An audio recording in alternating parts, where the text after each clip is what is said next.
Hello, my dear students. मैं प्रसाद sir from N Infinity Info Solution. Welcome you all for next session in PDA2 grammar, जहां पे हम लोगों ने discuss किए पिछले वीडियो में सिर्फ rules for the conversion. PDA is given and we need to convert it to corresponding grammar, जहां पे हम लोगों ने एक नए फॉर्म में देखा कि नॉन टर्मिनल को कैसे रिप्रेजेंट किया जाता है. And it's in the form of triplet, जहां पे first and third element belongs to the state and middle element belongs to the stack element. Right, okay. चार रूल्स देखे थे, चार रूल्स पूरे के पूरे समझ लिए थ्योरेटिकली. अभी वक्त आ चुका है कि हम लोग प्रॉब्लम्स में उसको अप्लाई करें एंड तब जाके 100% क्लैरिटी होगा कि कैसे इन प्रॉब्लम्स को सॉल्व करना है. राइट, थोड़े से लेंदी है प्रॉब्लम्स, इसीलिए 10 मार्क्स के लिए आ सकता है, 12 के लिए आ सकता है, ऑल 16 मार्क्स के लिए एक ही प्रॉब्लम आ सकता है. बट जब भी ये प्रॉब्लम आता है तो आपको सॉल्यूशन में पहला प्रॉब्लम ये सॉल्व करना है, and that is going to make a very positive impact on examiner who is going to correct your paper. Right, okay, so let's go with the problem solving. But यहां पे हम लोग देखते हैं कि रूल्स कैसे लिखे हैं. सो पिछले सेशन में यहां तक हम लोग थे. राइट, सो स्टार्ट सिंबल के लिए एक रूल है, मतलब बनने वाले ग्रामर में नॉन टर्मिनल अपने हो सकते हैं, एक तो स्टार्ट सिंबल और अपना एक ट्रिपलेट हो सकता है. Let us say Q I Z and Q J, where I can say I and J belongs to the state and Z belongs to stack symbol. Right, input alphabets इन triplet में नहीं आएंगे, जो stack पे जा सकते हैं वही इन ट्रिपलेट्स में आएंगे, ये ध्यान रखना है. So every time you could be able to see ये स्टैक वाला symbol comes in between, please observe. Right, okay, this stack वाला symbol comes in between, please observe. Right, so this is how rule number 1 for start, rule number 2 is for pop operation, rule number 3 is for nop operation, और एक symbol एक ही symbol से replace हुआ है. And rule number 4 is very interesting, जब आपका एक symbol दो सिंबल से रिप्लेस होता है, और you can say that this is a push operation. Right, okay, इसके लिए P1 एंड P2 वाला रूल है. तो चलो एक प्रॉब्लम को देखते हैं ध्यान से.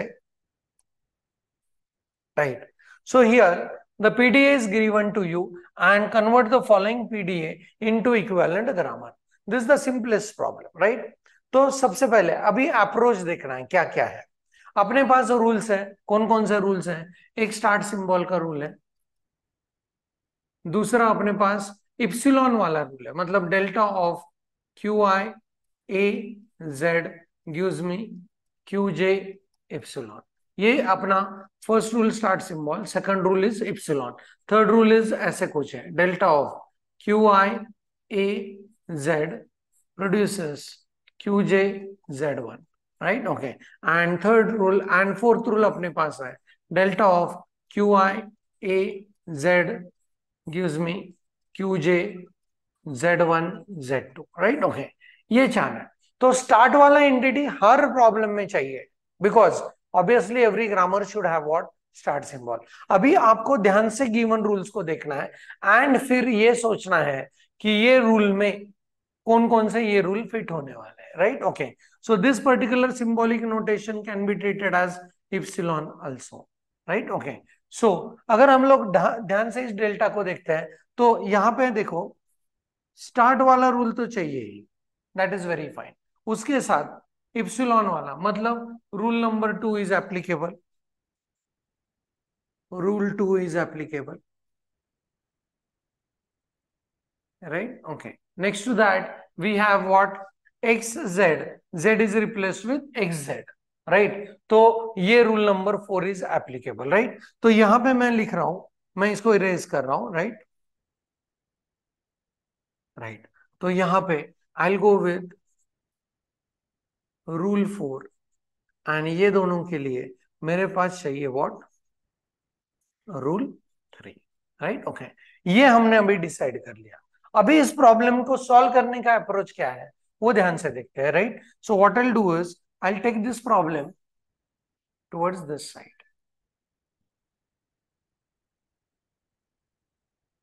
राइट, ओके, ये प्रॉब्लम यहां पे ले लो. राइट, यहां पे ध्यान से देखो, अपने पास एक ही स्टेट है, that is Q. Then input alphabets is I and E. Next is X, Z. These are the stack symbols, and delta, Q, Z and हाँ वहां पे empty सेट का सिंबल क्यों लिखा है? Because we are looking for empty stack acceptance, we are not looking for final state, right? So final state की जगह पे यहां पे you could be able to find this is been written as what?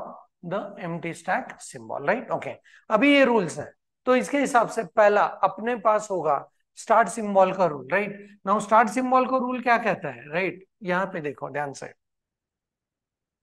start symbol. For all qi belongs to q, you need to write it. S gives me q0 z0, compulsory वही होंगे. And for all qi belongs to q. So यहाँ पे start symbol का rule कैसे होगा? Let's go on working across. अपने पास q is equal to what? q. एक ही q है, right? So for start symbol का rule will be S produces q0 अपना क्या है? q ही है. So q, Z0 अपना है Z and Q. This is my first rule, right? Okay. क्योंकि as there is only one state, ये सबसे simplest problem है. As there is only one state, I could be able to generate one production rule of the grammar against start symbol. ये हुआ अपना first thing about converting this PDA into the grammar. हम लोगों ने पहला rule बना दिया start symbol का. अभी इप्सिलॉन वाले एंटिटी को टच करते हैं, राइट? ओके, एंड इप्सिलॉन का रूल सेज दैट, यहां पे वापस एक बार रूल लिखने जा रहा हूं. Please see delta of Q I A Z produces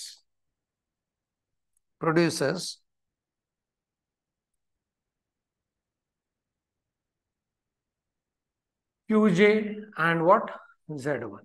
सो इसके लिए कैसे, सॉरी, क्यू जे एंड इसको लिखना था हमको epsilon, right? Okay, so just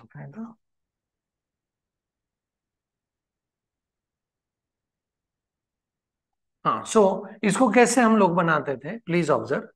so I will be heading towards Q I, then this Z will be here, Z, and then this QJ is here, QJ, and then we can say like this A comes here, right? Okay, तो इस rule के हिसाब से मुझे ये delta and this second and third delta I need to convert it to corresponding grammar rule, right?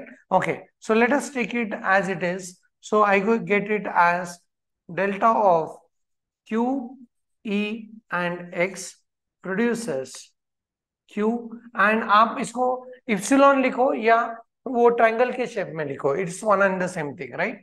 Okay, epsilon. So it gives me what? Rule बनता है Q, then this is X and this is Q, and this gives me what? E, right? ये बना अपना grammar का दूसरा rule, right? Okay, तो ये हो चुका है. Let's work on the next one. Delta of Q epsilon Z produces Q epsilon, right? तो इसको लिखना कैसे है? सो अपना रूल बनेगा Q, then Z, then QJ, that is Q produces this epsilon will be here, and ये बना अपना रूल नंबर 3, राइट? ओके, तो ये हुआ अपना स्टार्ट सिंबल का रूल. ये हुए अपने दो rules against this particular delta. अभी और एक डेल्टा बचा है, that is this one, and इसमें रूल को अप्लाई करना है कौन से? रूल नंबर 4 को, राइट? तो पहले रूल नंबर 4 को लिख के बताता हूं कैसे है, right? Delta of Q I, this is A, this is Z, produces Q J, and then we have what? Z1, Z2, right? Okay, so for all P1 and P2 we need to write it like QI, then यहां से आएगा Z, then P1 produces this A will be always here, then QJ, then Z1, then P2, next triplet चालू होगा P2 से, then P2 Z2, Z2 and what? P1, and ये P1 अपना इधर है, राइट ओके। सो जब आप इसका प्रैक्टिस करोगे तो things will be pretty clear and simple, right okay. So अभी यहाँ पे अगर हम लोग देखते हैं इस रूल को, राइट ओके, ये वाले रूल को, तो अपने पास P1 एंड P2 के कितने चांसेस है? एक ही चांस है, मतलब अपने पास एक ही स्टेट है। सो वो स्टेट ही अपना P1 रहेगा, वही स्टेट अपना P2 भी रहेगा। So I am writing that rule यहाँ पे। So this is given to me delta, then I have QIZ. Q, I and Z produces what it produce is Q and what XZ, right? Okay, तो इसको कैसे लिखना है? My P1 is and P2 is Q and Q, right? No issue about P1 and P2, differentiating factor नहीं है क्योंकि अपने पास एक ही स्टेट है, that is what Q. So इसको लिखना कैसे? ऊपर देखो ध्यान से, तो यहाँ पे मैं लिखने वाला हूँ Q as it is, then Z will be here, P1 अपना Q है, then it produces I, right? Then it goes with this Q, then X and P2. P2 अपना Q है, next triplet शुरू होगा P2 से, that is Q, then I have Z and then P1. P1 भी अपना Q है, right? Okay, तो ये बना अपना rule number 4।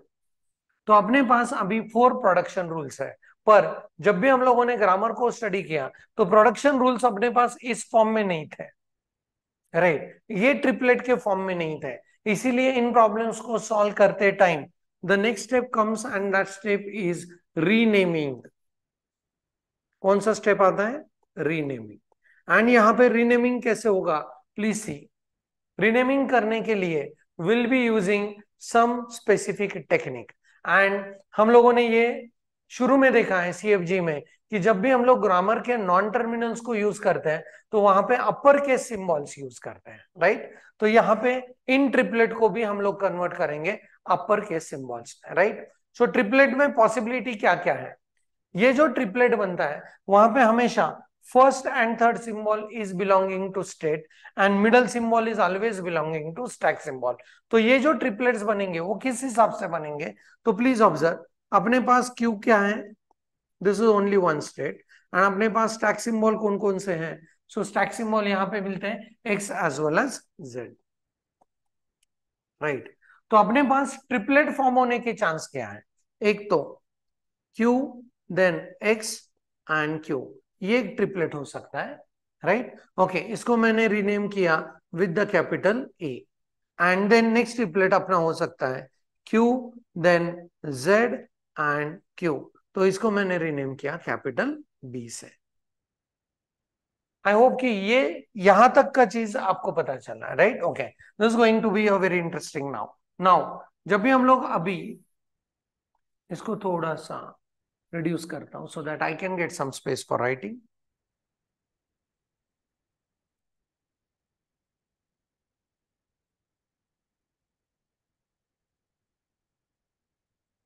Right okay, so in renaming के हिसाब से what I will do is, now ये रीनेमिंग के हिसाब से अभी मुझे ग्रामर के रूल्स लिखने हैं, तो अब जाके आपको ये पता चलेगा अरे ये सही में अपना कंटेक्स्ट फ्री ग्रामर है, राइट ओके। तो पहला रूल, एस गिव्स मी Q Z Q, Q Z Q क्या है? अपना बी है। सो यहाँ पे पहला रूल बनता है S produces B, right okay. Second rule क्या बनता है देखो, so second rule is Q X Q gives you E, Q X Q that is A gives me E, right okay। next is QZQ gives me epsilon, QZQ, B gives me epsilon, B produces epsilon।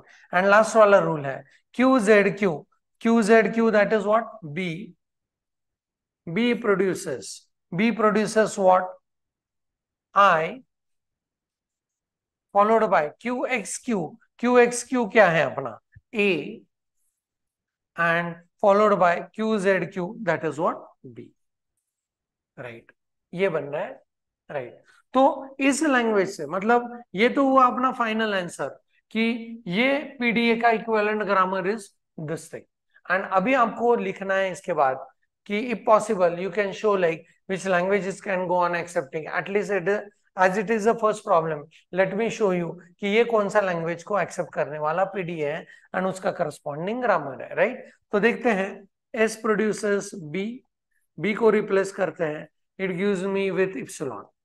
तो अपना language का पहला word होगा, यहाँ पे language लिख रहा हूँ epsilon, right. Okay, next is S gives me B, right. Okay, B को रिप्लेस करते हैं आई ए बी से, right. Okay, and this gives me E I E, and B को रिप्लेस करते हैं with epsilon, so this gives me I E, right. Okay, second word, then S gives me B, right. फिर this b gives me I a b, right? Okay, and then we can say like this I e and b, इसको वापस replace करते हैं I e, this b will be I a b again, and this will again give me what I e and b को replace कर दिया epsilon, so this gives me I e।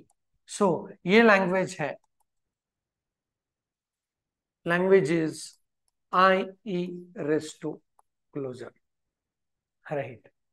I e के patterns इससे बनेंगे, right. This is the way to go on solving और go on converting given PDA into equivalent grammar. ध्यान से देखो अभी क्या क्या किया है। जैसे ही पीडीए दिया था, हम लोगों ने पहले उसके डेल्टास देखे, फिर इन चारों में से कौन कौन से रूल, फर्स्ट रूल तो सबको अप्लाई करना ही है क्योंकि वो स्टार्ट सिंबल का है। देन बचे 2, 3 एंड 4 में से कौन से रूल यहाँ पे अप्लाई करने पड़ेंगे, वो हमने पहले ही जान लिया, राइट। तो यहाँ पे पता चला रूल 3 इप्सिलॉन वाला, एंड यहाँ पे पता चला सॉरी रूल 2, यहाँ पे इप्सिलॉन वाला रूल 2 को अप्लाई करना है, एंड फिर P1 P2 वाला दैट इज रूल 4 को अप्लाई करना है, राइट। तो फिर उन रूल्स को अप्लाई करके हम लोगों ने ग्रामर लिखा, राइट। बट ग्रामर में ये जो ट्रिपलेट्स है उनको रिप्लेस करना है with the help of non terminal, and those valid non terminals will be upper case letter. तो इनको फिर मैंने रीनेम किया, एंड इस रीनेम के साथ हम लोग फाइनल ग्रामर लिखते हैं, and this is the complete solution of this problem. Lengthy problems है, पर this is going to give you full marks if you are able to apply all the fours rule in a perfect way. And I'll show you next भी कुछ problems में। अभी यहां तक if it is 80% understood then also I am fine with you, right. अगले problem जब solve करेंगे तो यहाँ पे और क्लैरिटी होगा और क्लियरेंस होगा, एंड फिर जब जब हम लोग इसको रिपीट करेंगे तो you could be able to understand it in a more simpler and simpler way, right. Okay, so that's it for this session. इसमें हमने ये पीडीए2 ग्रामर का एक ये प्रॉब्लम सॉल्व किया। अगले सेशन में मिलते हैं for few more problems where we are going to convert PDA into corresponding grammar by applying these 4 rules, and I'm going to make it very sure that that will be more and more simple for you. So thanks for the watching, keep solving, thank you very much.